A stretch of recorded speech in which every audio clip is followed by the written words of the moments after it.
আসসালামু আলাইকুম, আমি নুসরাত জাহান লিয়া। কেমন আছেন আপনারা? আলহামদুলিল্লাহ আমরা ভালো আছি। চলে আসছি প্রতিদিনের ব্লগ নিয়ে।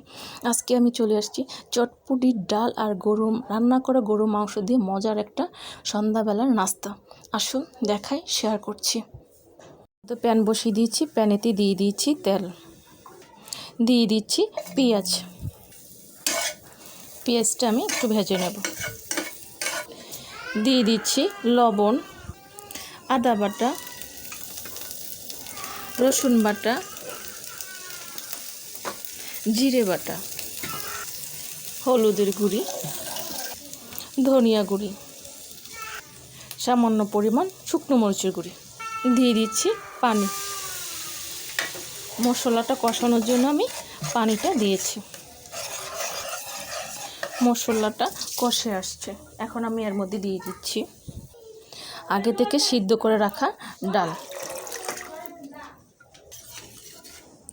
ডালটা এটা কিন্তু চটপটির ডাল। ডালটা আমি আগে থেকেই লবণ দিয়ে সিদ্ধ করে রেখেছিলাম। এখন পানি সহ ডালটা দিয়ে দিয়েছি। এখন আমি এর মধ্যে দিয়ে দেব রান্না করা গরুর মাংস আর আলু।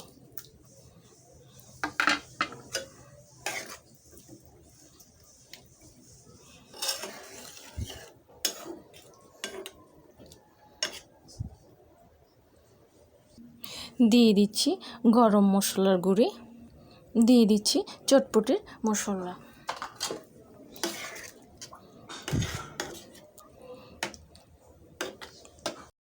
সম্পূর্ণ হয়ে গেছে, এখন আমি এটা নামিয়ে ফেলবো। একেবারে রেডি। দিয়ে দিচ্ছি পেঁয়াজ,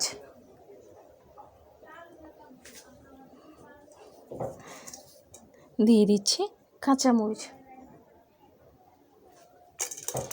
কাঁচামরিচ আমি বেশি একটা দিইনি, কারণ অলরেডি আমার এখানে শুকনো মরিচ দেওয়া আছে।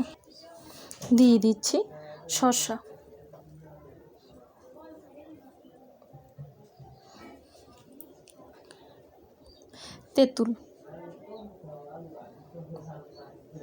তেঁতুলের রসটা প্রথমেই দেওয়া দরকার ছিল, পরে দিয়ে দিয়েছি। টমেটো,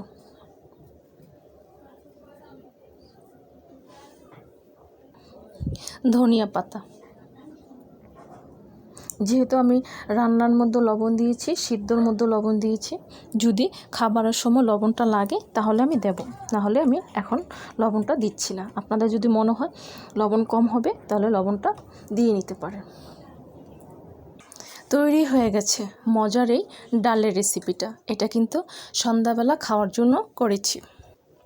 ঘরে যদি চটপটির ডাল থাকে আর রান্না করা আগে থেকে মাংস থাকে, তাহলে সন্ধ্যাবেলায় এরকম একটা ঝটপট বলবো না, কারণ ডালটা তো অনেকটা সময় লেগে ভিজতে তারপরে সিদ্ধ হতে, ঝটপট বলবো না।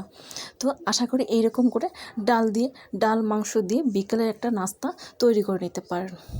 ভালো লাগলে কমেন্টস করে জানাবেন, সাবস্ক্রাইব করে দেবেন, আমার পাশে থাকবেন আর আমাকে অনেক অনেক সাপোর্ট করবেন। আজ এই পর্যন্তই। সব ভালো থাকেন, সুস্থ থাকেন, আবার আসবো। আল্লাহ হাফেজ।